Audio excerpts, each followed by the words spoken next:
Ok, on commence. Donc on voit dans le parachat de choses extraordinaires, parachat de Béchalach, on a vécu la parachat de Béchalach, on va un petit peu parler de quelques points de la parachat de cette semaine. Donc.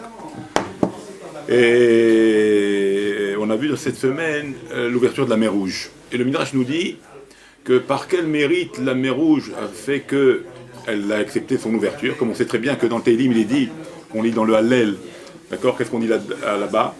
Ayam Ra'a Vayanos, la mer a vu et elle s'est retirée. Alors on dit quelque part, elle a vu quoi et elle s'est retirée de qui? Donc elle est partie de qui? De quoi? Sous-entendu, elle ne voulait pas partir, elle ne voulait pas laisser les Juifs rentrer. Et c'est vrai. Alors on dit non, on dit qu'elle a vu une chose extraordinaire. On va rappeler un petit peu l'histoire, rappelez-vous, où Yosef a demandé, rappelez-vous quand Yosef était vivant, et il a demandé à ses frères, n'oubliez pas quand Akadosh Baruch Hu va nous sortir d'Égypte, Kod Yifkod Elokim Etrem, quand Dieu va nous libérer de l'Égypte, parce qu'il a prévu, c'était prévu la sortie d'Égypte. Donc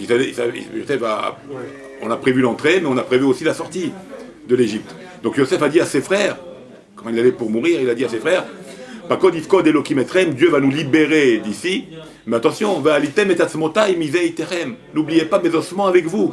Ah, donc c'est grâce à ça. D'accord. N'oubliez pas mes ossements avec vous. Ne m'oubliez pas en Égypte, quoi.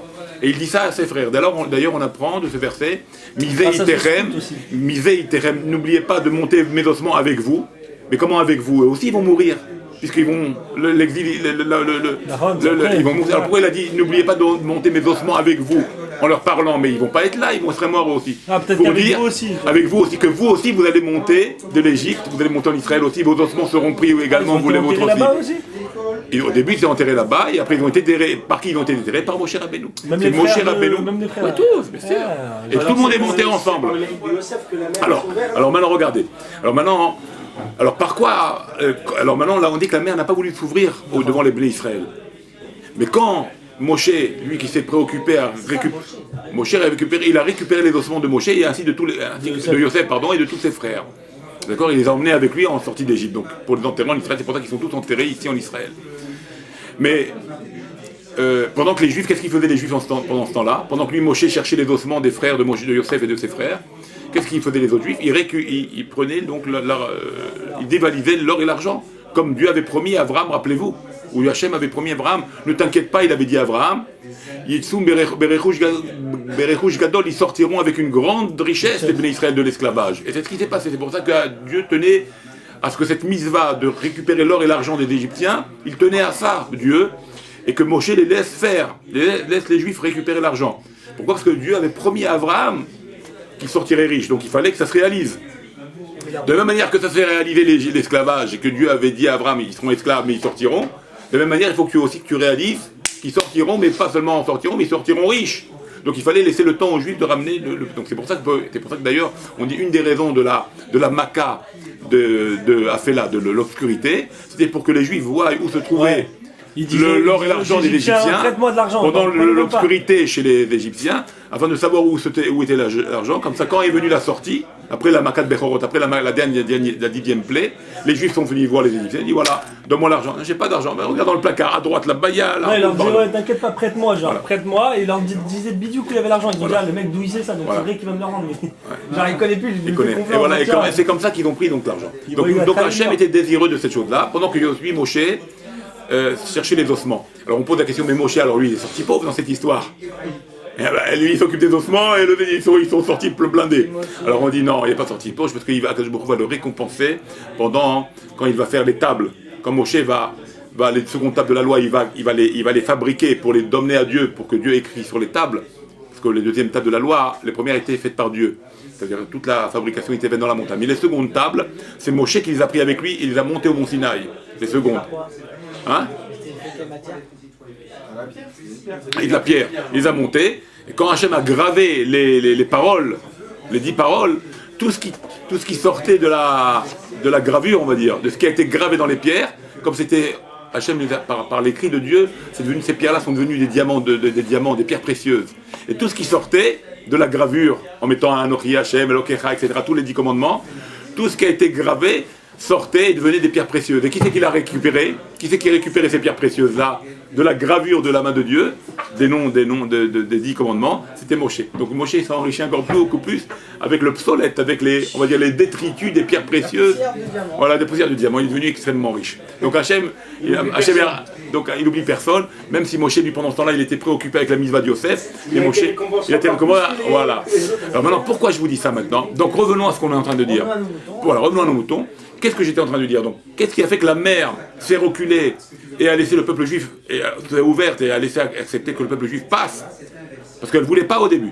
Elle ne voulait pas nous laisser passer. Alors Moshe, il a mis devant les ossements de Yosef.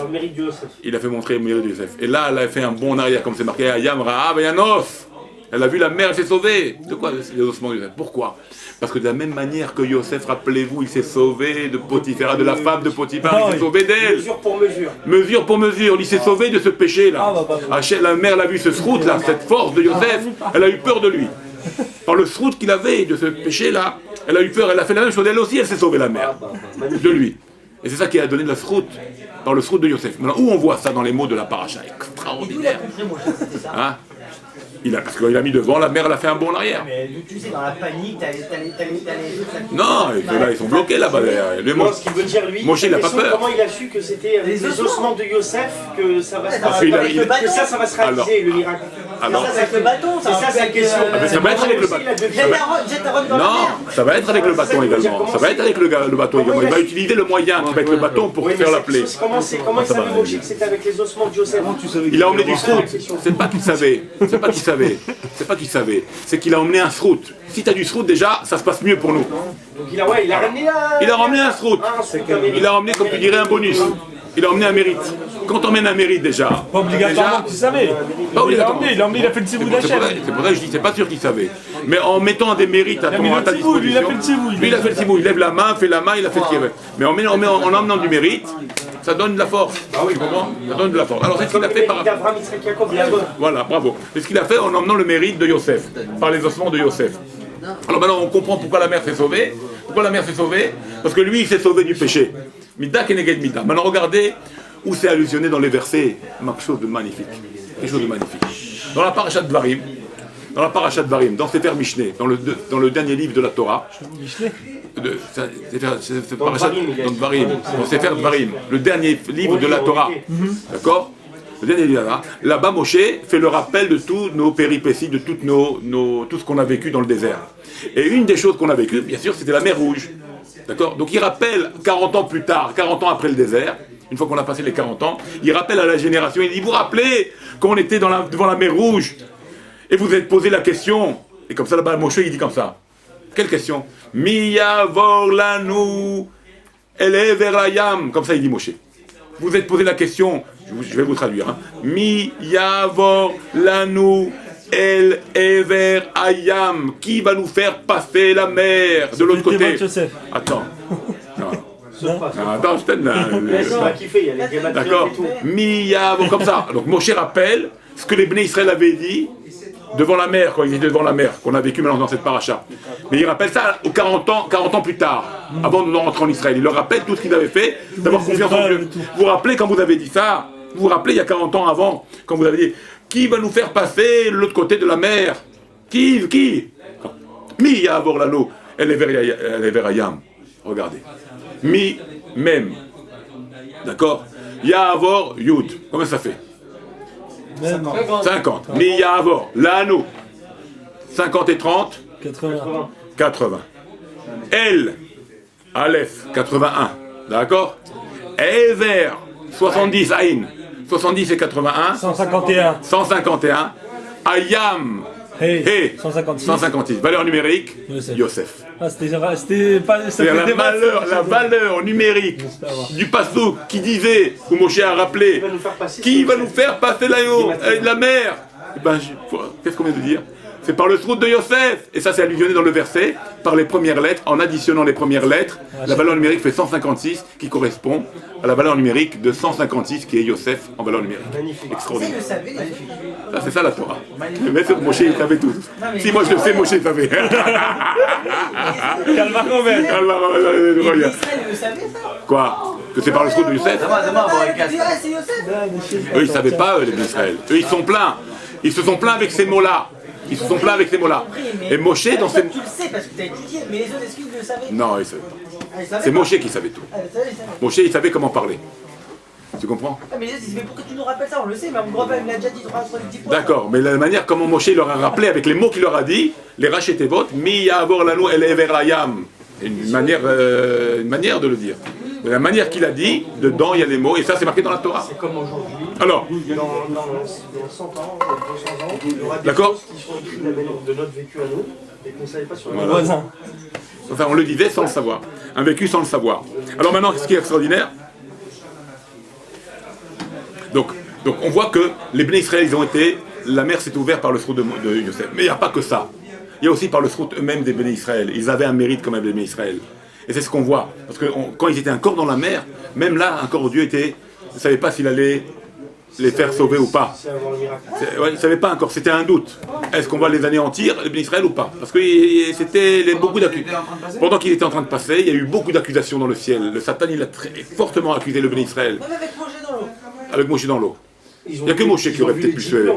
Et c'était dur, c'était très dur. On était esclaves, on a fait beaucoup de bêtises. On est à 49 degrés de Touma. C'était dur à nettoyer ça.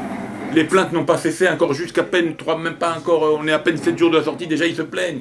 Ils sont en plainte, toujours en train de râler, de se plaindre. Donc il y avait encore un safek. Bien qu'ils étaient en milieu de la mer et qu'ils marchaient tranquillement. C'était juste. Maintenant qu'est-ce qui se passe?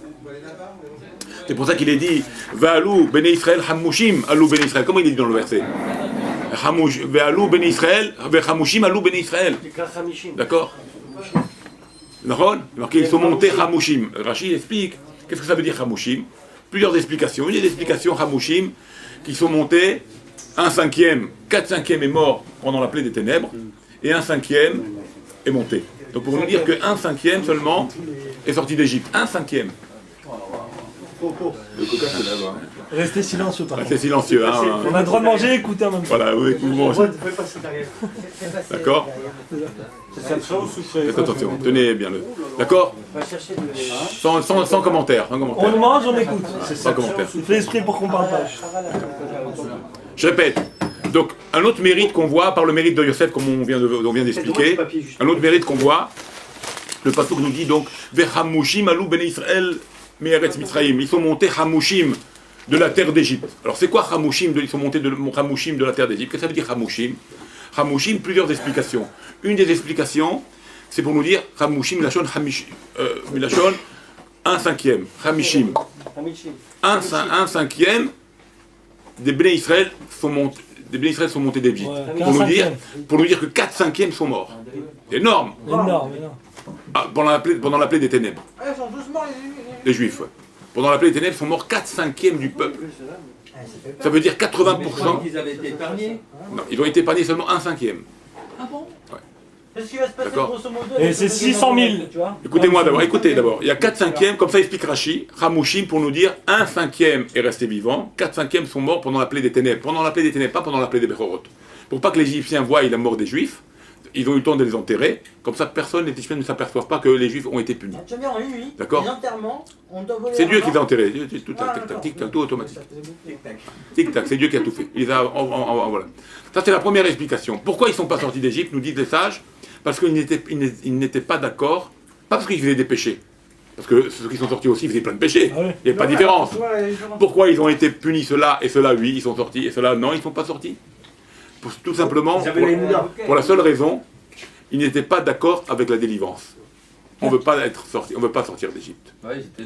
Les autres, ceux qui sont sortis, bien qu'ils avaient des péchés, ils étaient d'accord avec le principe de la délivrance. Ceux-là, ils n'étaient pas d'accord. Donc ceux-là, ils sont morts. On en a parlé, il me semble, l'année dernière. Bref, dans le cours d'avant. Non, c'est pas sur ça que je veux dire. Deuxième explication de Rashi, donne une explication. Hamushim, Milachon, Mezouyanim, c'est-à-dire armé. Comme un homme, il est Hamouch. Khail Hamouch. Il était armé. Okay. Donc Hamushim, ça veut dire qu'ils sont montés armés. Effectivement, ils sont montés avec des armes de l'Égypte. Ils ont pris des armes. Parce que Moshe, il savait qu'il allait y avoir des guerres. Donc ils ont pris des armes avec eux. Donc c'est une des raisons aussi pour on dit ils sont montés armés. Mais une troisième raison, que là il n'est pas expliqué dans Rashi, c'est quoi Hamushim? Hamushim Milachon Hamisha, Hamesh. Pour nous dire quoi? 5 choses les ont protégés.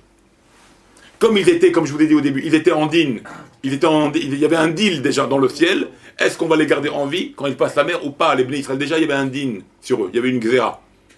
Donc il fallait ramener maintenant encore du srout pour les Bnei Israël à ce qu'ils fassent, donc à ce qu'ils restent vivants. Une des srouts, une des srouillottes. Non, Yosef c'était avant. Non, c'était avant ça. Ok, ça est resté, d'accord, les parents, etc. Abraham, Israël, Yaakov. Mais ce qui a ramené, il fallait du srout pour eux-mêmes. Et le srout va être par les Bnei Israël eux-mêmes. Et qui va faire qu'ils vont être épargnés, même pendant le passage de la mer Rouge. Et comme ça, comment? Par Hamushim, Hamesh. Il y a 5 choses qu'ils ont protégées. Non, il y a 5 choses qu'ils ont protégées. C'est ça, le Be'alou, Hamushim. Ils sont montés avec 5 choses qu'ils ont protégées. C'est quoi les 5 choses? Là-bas. Non, je vais vous les dire. Ah non, regarde. C'est marqué comme ça. Hamushim, donc 5 choses. Quelles sont les 5 choses? Ramim, ils ont dit comme ça. C'est une écouda que les Ramim ramènent. La mer était mimina misemolam. Elle a voulu à droite et à gauche, elle nous entourait. Il y en a même qui dit, le Midrash nous dit, elle était même en haut la mer. Elle nous entourait, on était comme dans un OL. Il y avait 12 ou 13 passages, non? Il y avait 12 passages. Alors maintenant, à droite, des tuyaux, voilà. On rentrait comme dans un igloo. Comme dans un igloo. En plus, elle était congelée, la mer. Elle était congelée. De ces calassons de mer, on se voyait à travers. Chaque tribu se voyait. C'était comme des miroirs. D'accord. Et sortait de l'eau douce de la mer. Ça fait partie des miracles qu'il y avait. Chacun il voulait un fruit, il disait une orange, il avait un fruit. Alors, bref, maintenant, qu'est-ce qui s'est passé? Les poissons ont traversé aussi l'eau. Ils bougeaient plus les poissons. On dit il y avait 50 à 250 miracles. Alors, qu'est-ce qui s'est passé? Attendez, Hamesh. S'il y avait Ramouche, il y avait des poissons. Les Tunisiens là-bas, ils étaient bien blindés avec de l'or et des choses. Alors, Hamesh, donc 5 choses. C'est quoi les 5 choses? Si la mer voulait nous détruire à droite, Imino, qu'est-ce qui est marqué dans le posto? Imino et Jdat Lamo. On a reçu on va recevoir la Torah avec la main droite. Donc la droite, elle protège par la Torah. Ma fille, elle s'appelle. Elle a voulu nous protéger, nous tuer à gauche. Ou c'est Molam, elle a voulu nous détruire par la gauche. Kesher Tfilim, on va avoir les Tfilim. D'accord? Elle veut nous détruire par devant. On a le Brit Mila. Elle veut nous détruire par l'arrière. Ça fait 3 choses. Elle veut nous détruire par l'arrière. Il y a le Kesher Tfilim, le Dalet des Tfilim et les Tzitzit qui nous entourent. 5 choses. Voilà les 5 choses. C'est ça, Alou Hamouchim, ils sont montés armés. C'est-à-dire qu'ils sont armés spirituellement, ils vont découvrir des mitzvot, Rouhani, qui vont les protéger, qui va les protéger de ce din-là, de ce décret-là. C'est ça les 5 choses. Ils sont montés avec 5 choses. Non. C'est quoi pour les 5? La main droite, la Torah. Derrière deux mitzvot. Le Kesher. Même en haut, il y a une filine d'en haut. Ouais, non, c'est le tfil, d'accord. Le dalet et le tzitzit sur les côtés, de tous les côtés. Donc c'était protégé, complètement protégé. Comme ça, Rami m'explique qu'on avait 5 choses, on est monté avec 5 choses, c'est-à-dire potentiellement on a accepté ces choses-là qui ont fait qu'ils nous ont protégés. Maintenant, ce que je voulais vous dire aussi, maintenant on arrive au mois de Shvat. Au mois de Shvat, on arrive. Ah, il y a une autre chose que j'aurais voulu vous dire, une petite gématria sympathique. Il me semble que je vous l'avais dit une fois. Il y a marqué Vata, je vous lis le pasuk Vata Arem et Matecha, lève ton bâton. D'accord? Vous vous rappelez ce pasuk? Quand Dieu dit à Moshe, lève ton bâton. Donc, Arem et Matecha, Unte et Yadecha, étends-le, descends-le comme ça, étends-le sur la mer.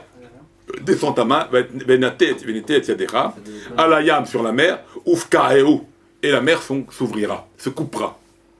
Ufkaeu, ça veut dire elle se coupera. D'accord? Alors regardez, on va aller dans les mots simples du verset. Vatem, veata, arem. Donc toi, Moshe, lève la main, lève ton bâton.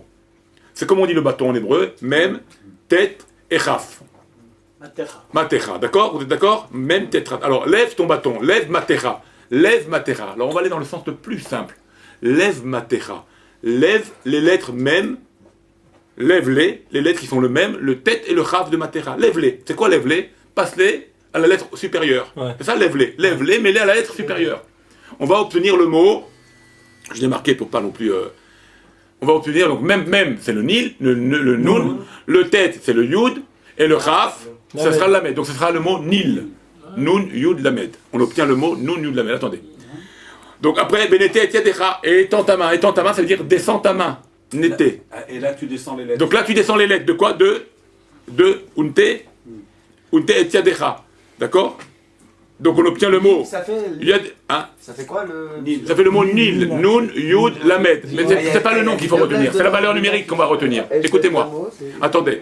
Attends. Donc, Nete, etc. Donc descends ta main. Donc descends ta main, on va prendre le sens le plus simple. Descends en dessous du mot main. Donc en dessous du mot main, le Yud, on passe aux têtes.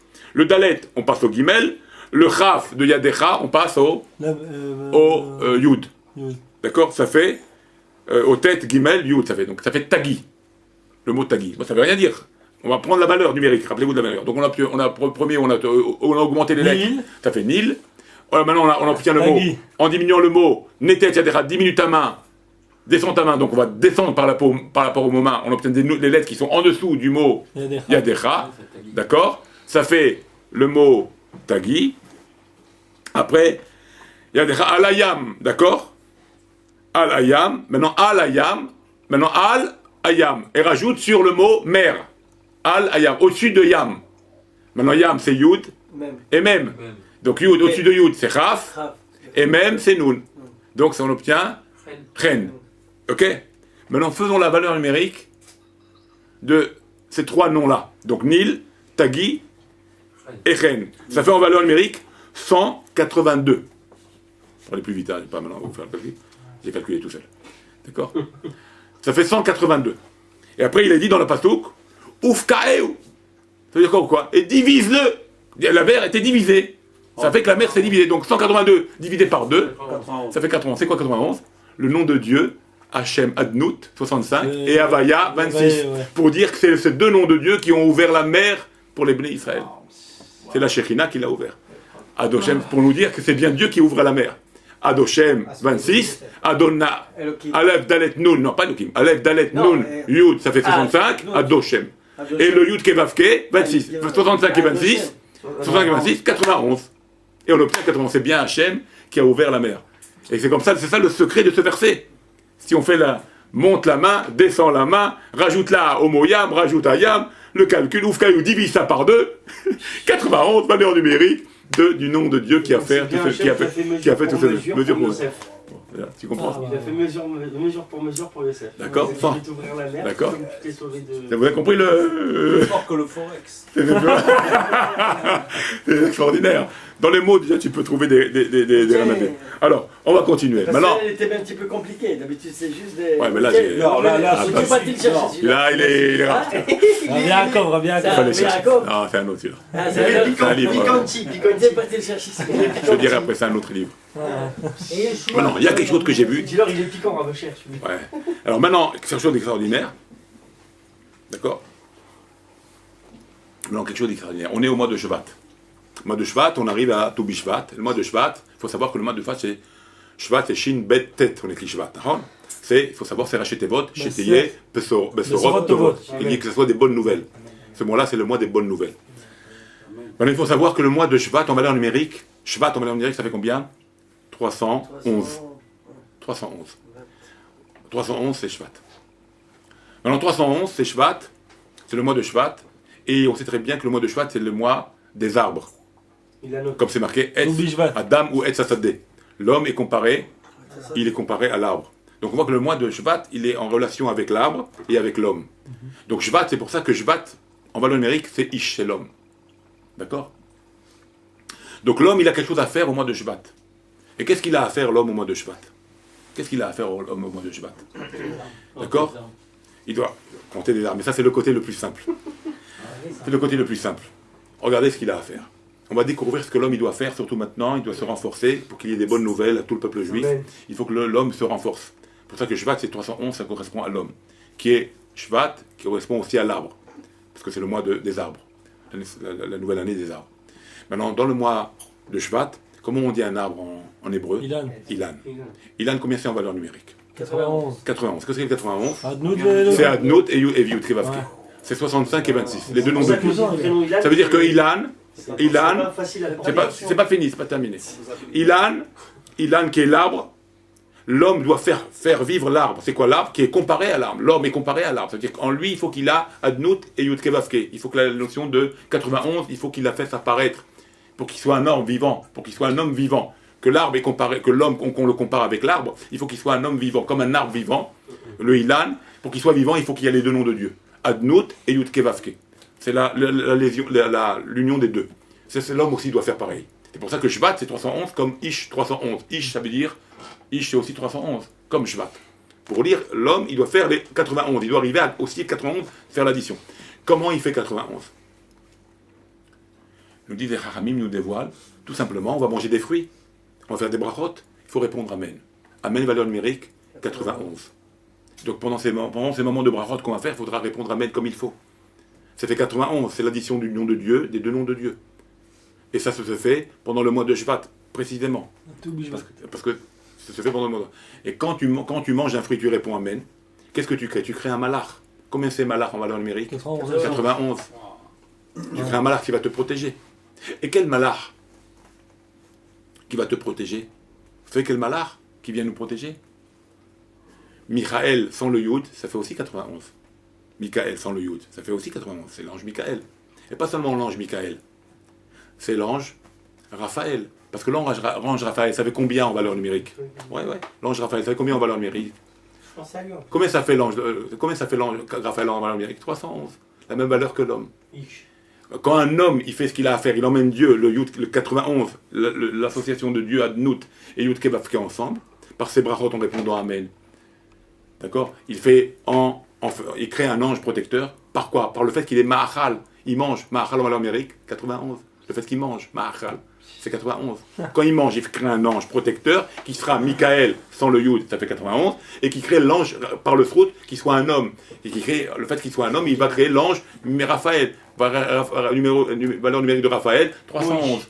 Comment Ish? Comme l'homme. Raphaël, c'est aussi 311. Et d'où on voit ça maintenant? Si tu prends maintenant la valeur numérique de Ilan, Bemilouya, regardez maintenant, on va aller plus loin.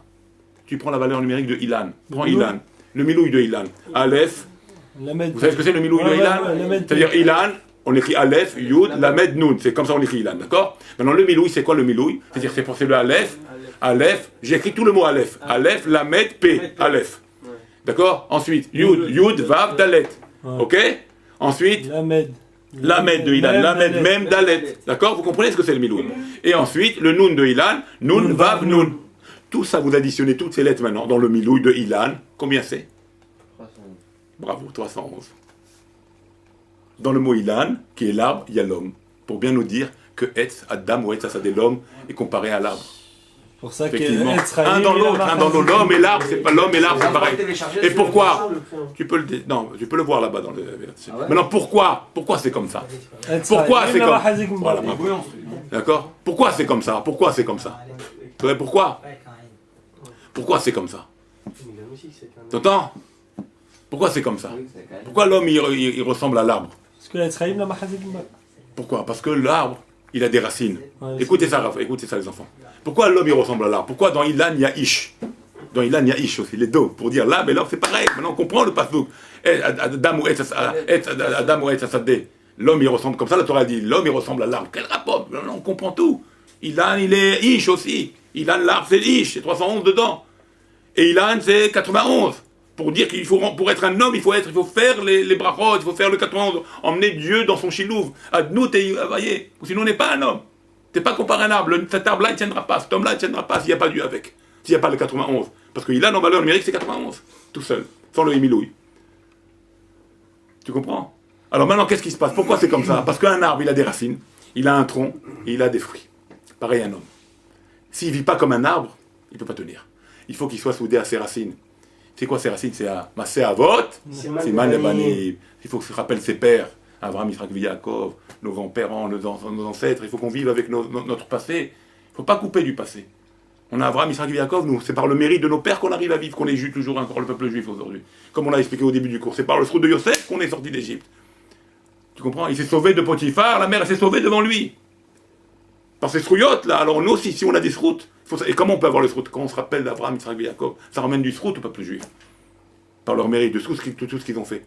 Et après, c'est quoi le tronc? C'est quoi le tronc? Le tronc, c'est le présent, c'est notre vie actuelle. Et là, quand les racines sont fortes, quand un homme il est bien attaché avec ses parents, il est bien attaché avec son passé, Abraham, Yitzhak et Yaakov, il fait attention, comme ses parents faisaient attention. Alors ce tronc qui est extérieur, qui est devant tous les intempéries, parce que le tronc, il est devant tous les intempéries, les vents, les trucs, la pluie, la grêle, le soleil. S'il est des petites racines, il déracine tout de suite, il dégage, tient pas le coup. Mais s'il a des bonnes racines, ce tronc-là, il a peur de rien, il est intouchable. C'est ça la vie du présent d'un juif. Si tu es relié avec tes parents, tu es intouchable. Personne ne te touche. Personne ne peut pas te faire du mal, tu as un tronc solide. Parce que tes racines sont profondes et sont sincères. Et sont sérieuses. Et là, tu pourras donner des bons fruits. C'est quoi des bons fruits? Des bons enfants qui vont te ressembler. Comme ça, tu auras des bons fruits. Tu ne vas pas tomber loin. Les fruits ne vont pas tomber loin de l'arbre. Ils vont refaire des arbres aussi forts. Mais ça, c'est le secret.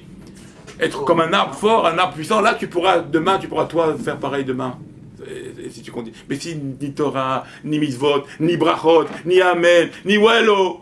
Où il est le 91? Où il est le Shem Hashem? Où il est Dieu en toi? Où il y a Dieu en toi? Où sont tes racines? Qui tu es, toi, Birlal? T'es pas un arbre, t'es une paille qui s'envole. Tu comprends? C'est pour ça qu'il faut se renforcer, il faut faire des brachot, répondre amen. C'est rien, ça.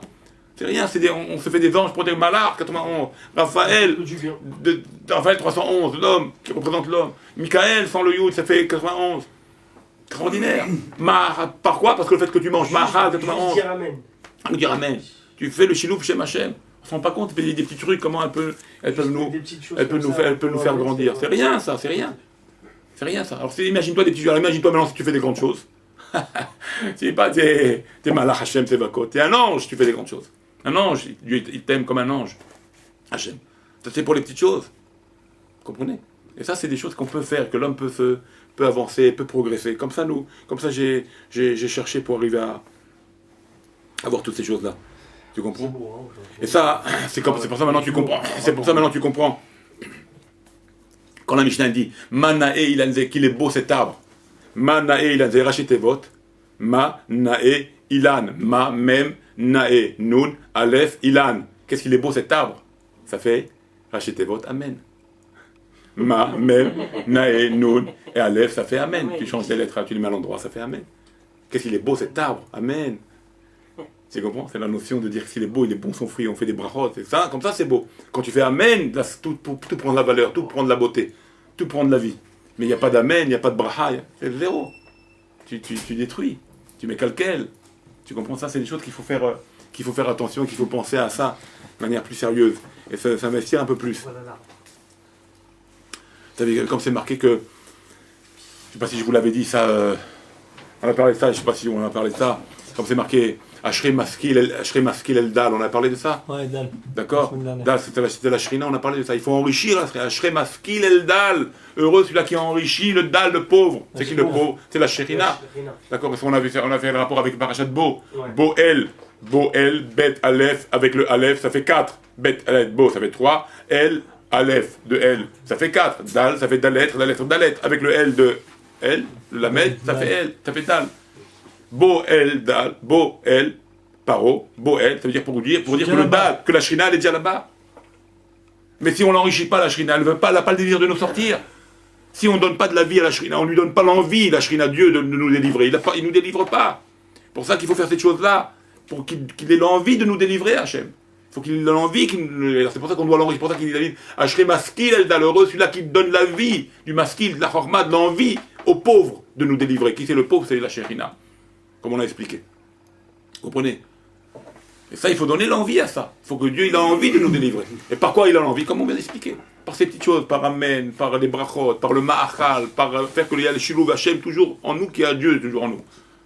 Tu comprends? Toujours il faut rentrer Dieu en nous. Quand on fait rentrer Dieu par une bracha, par un Amen, par le manger qu'on mange, tout ça c'est les mêmes valeurs. Par le malar qu'on crée, des malars protecteurs. Tout ça, ça nous protège. Et là, Dieu il est désireux de nous libérer. Comme il a été désireux de nous libérer en Égypte. Bien qu'on était très bas, mais on a montré des valeurs. On a montré on était attaché à ça. On a montré du srout. On a montré nos parents, notre avot, notre carte d'identité. On vient d'avoir Yitzhak et Yaakov. On veut être attaché comme eux. On est attaché avec eux jusqu'à maintenant.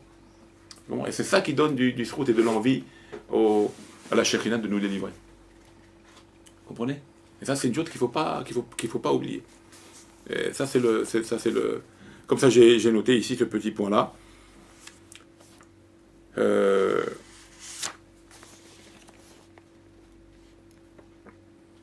puis j'ai vu aussi dans un dernier point que j'ai vu aussi avec son termine, un point fabuleux aussi que j'ai vu dans la paracha, Ça, c'est quelque chose d'extraordinaire. Parce que pourquoi?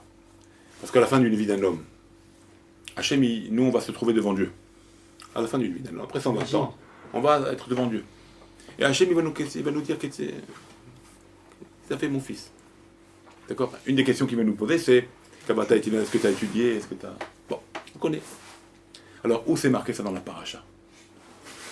Regardez l'importance de savoir qui nous sommes, le travail qu'on doit faire, nous, personnellement, chacun d'entre nous. Et si on fait bien notre travail, alors Hachem, il sera fier de nous, il va nous délivrer.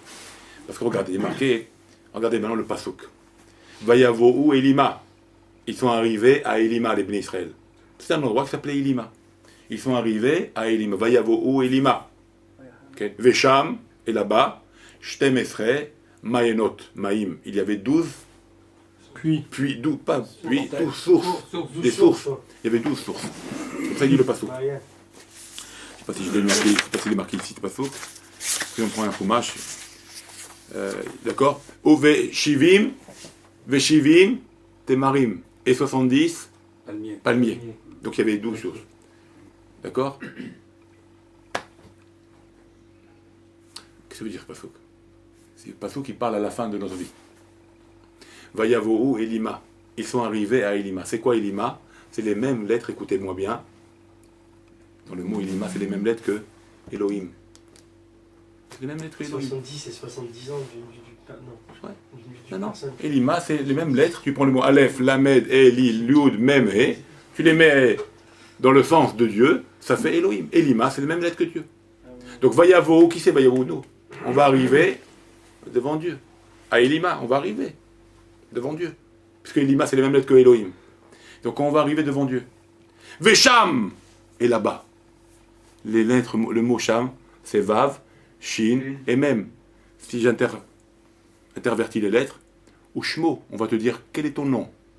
Shmo. Vesham, c'est le mot, le lettre Shmo, ton nom. Shin Mem Vav, ou Vav, Shin Mem, c'est Vesham. Mais si je mets le Vav à la fin, t'as fait Shmo, ton nom. On va te dire, qui tu es mon fils? De quelle tribu? Qui tu es toi? Comment tu dis? C'est pour ça qu'il faut connaître d'ailleurs à Gav, c'est une parenthèse, qu'il faut connaître à la fin de l'Amida, il faut dire le passouk qui nous rappelle notre prénom. Ouais. Vous savez ça? Ouais, il y a eu les Ratson juste avant. Si. Vous savez, c'est important.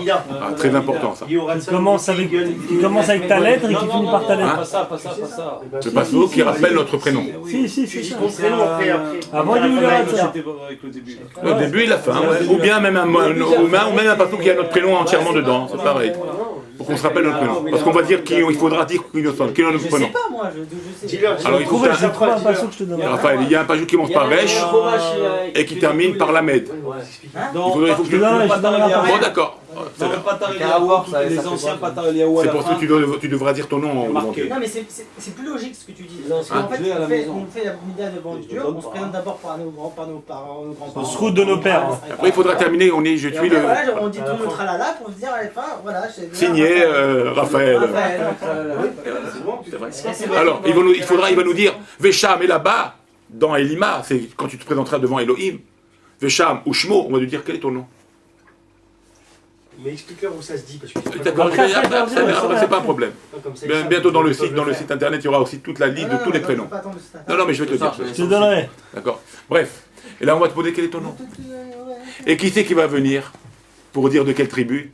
Shtem Esrei Mayanot. 12 tribus, 12 fleuves. C'est quoi les 12? Les 12 tribus. Celui-là, il nous appartient. Les 12 tribus, ils vont venir vers nous. Les 12 frères. Yosef, Ephraim.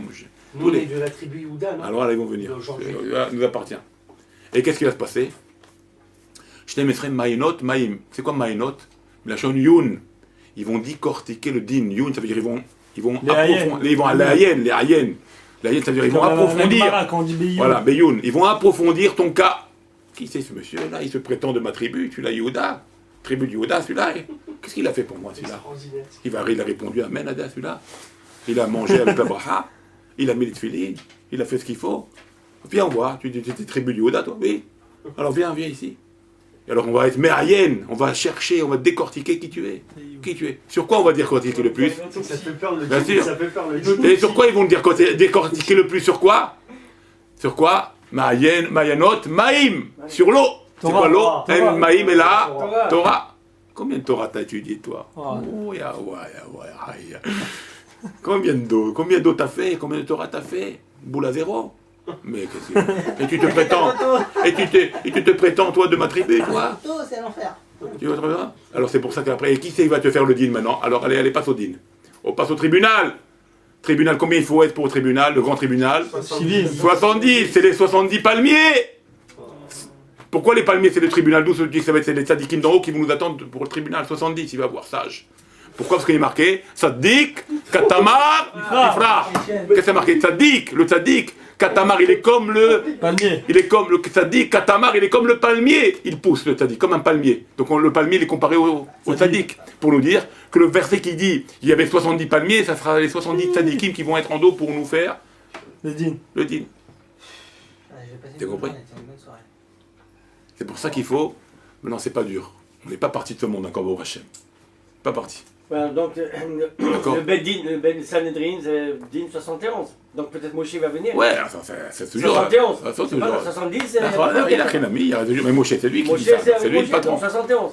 D'accord? Pour nous dire. Et que ça, pourquoi? Comment notre étude, comment on a prié, comment on a répondu à mail, comment on a étudié, comment. Tout. Pour ça qu'il faut.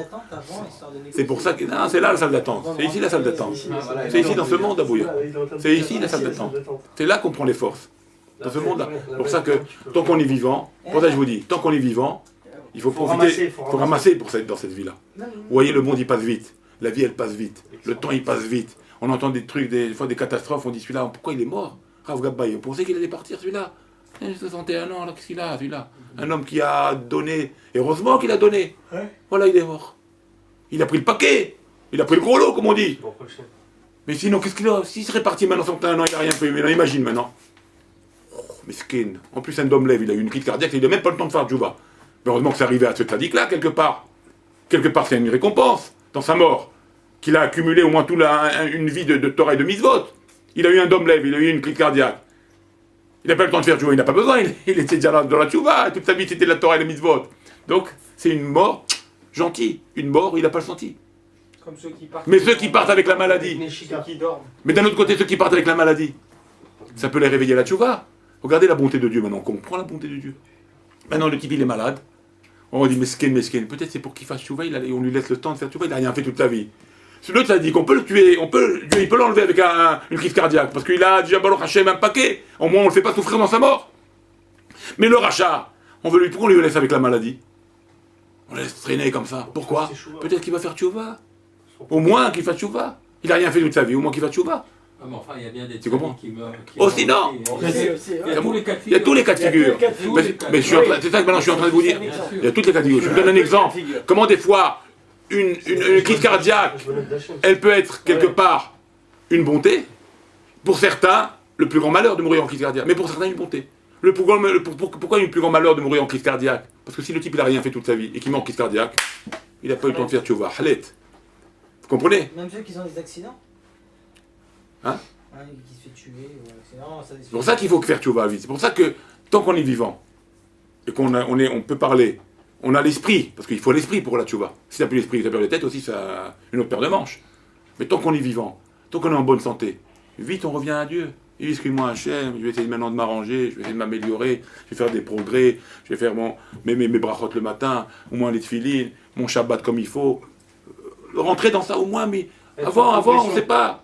Est-ce que, comme vous l'avez dit, est-ce qu'il y a un âge, est-ce qu'il y a plus de morts chez les vieux que chez les jeunes? C'est pas vrai. On ne sait pas. Rien du tout, malheureusement, Chas v'Shalom. On ne sait pas aujourd'hui. On entend des trucs qui ne sais pas. Pas dans tous les sens. On dirait des champignons, on dirait des... Alors vite, il faut être prêt. Pas, Chas v'Shalom, on ne veut pas quitter ce monde. Mais être prêt déjà dans notre Torah, de moins faire ce qu'on a à faire en tant que bon juif. S'améliorer, faire des progrès, répondre aux brachot, faire des kadishim, faire des choses qui peuvent nous... Même si ça a l'air des fois, c'est lourd, c'est fatigant, c'est pas grave. Pas grave. Ça va peut-être me sauver ma peau, ça, comme on dit. Sauver ma vie. C'est ça qui va. Alors, un homme, si tu lui promets maintenant, tu lui dis voilà, allez, tu me lèves les caisses maintenant, tu transpires maintenant, comme les déménageurs. C'est pas barbant ce boulot-là, là. Lever les caisses et des frigidaires, tu les vois, il transpire, il est en peut plus, il prendrait une bouche, il pourrait jeter les frigidaires au mur, il se souille, il en a marre des fois. Mais il le fait, pourquoi il le fait? L'argent, Ah, l'argent, il est fait pour l'argent. D'accord? Alors pourquoi pour la Torah, c'est barbant? Ah, je laisse tomber. Pourquoi tu laisses tomber pour la Torah? C'est l'argent, le plus grand argent, ça. C'est plus que tout, ça. C'est plus que tout, ça. Et là, t'es fatigant, là. Oh, fatigant. Bon, et alors? Pour des ménageurs, tu l'aurais fait parce qu'il y a de l'argent qui t'attend à la fin du mois. Et c'est plus que barbant et plus que fatigant. Parce qu'on la voit, l'argent. Ah, parce qu'on la voit. Mais ça, bientôt, on va la voir. Même si on la voit pas, il faut mieux... On voit que on part. Donc il y a un autre là-haut, il y a autre chose qui nous attend. C'est comme un astronaute qui arrive, quand il arrive ici sur Terre, il balance sa tunique d'astronaute. Il ne peut pas respirer avec la tunique d'astronaute, il peut respirer qu'en haut. Il y a des vêtements différents. C'est des vêtements différents. S'il enlève l'habit d'astronaute en haut sur la Lune, il meurt. Il ne peut pas tenir. Il lui faut un habit spécial. Et quand il arrive ici, s'il reste avec l'habit d'astronaute, il s'étouffe. Il meurt aussi. Chaque endroit, il a son habit. Maintenant, c'est l'habit du corps. Demain, c'est l'habit de l'âme. Et avant que ce qui arrive dans le corps, c'était l'habit de l'embryon dans l'eau. Tu comprends ça aussi? Comment un enfant il vit dans l'eau? De sa mère, dans le ventre de sa mère, enfermé dans 4 ou comment il peut vivre ça? Comment il peut entendre? Comment il peut voir? Comment il peut vivre? C'est aussi une autre vie, ça aussi. Et ça, voilà. Tu le vois aussi, mais tu comprends ça. Alors pourquoi maintenant, après le départ du corps de l'âme, après le départ du corps, pourquoi tu ne crois pas qu'il y a encore un autre vêtement qui s'appelle l'âme? Il y a aussi un autre vêtement qui s'appelle l'âme. C'est l'âme que nous avons dans notre corps. C'est un autre vêtement. On vit autrement comme ça, oh, là-bas. Et c'est là-bas la vraie vie.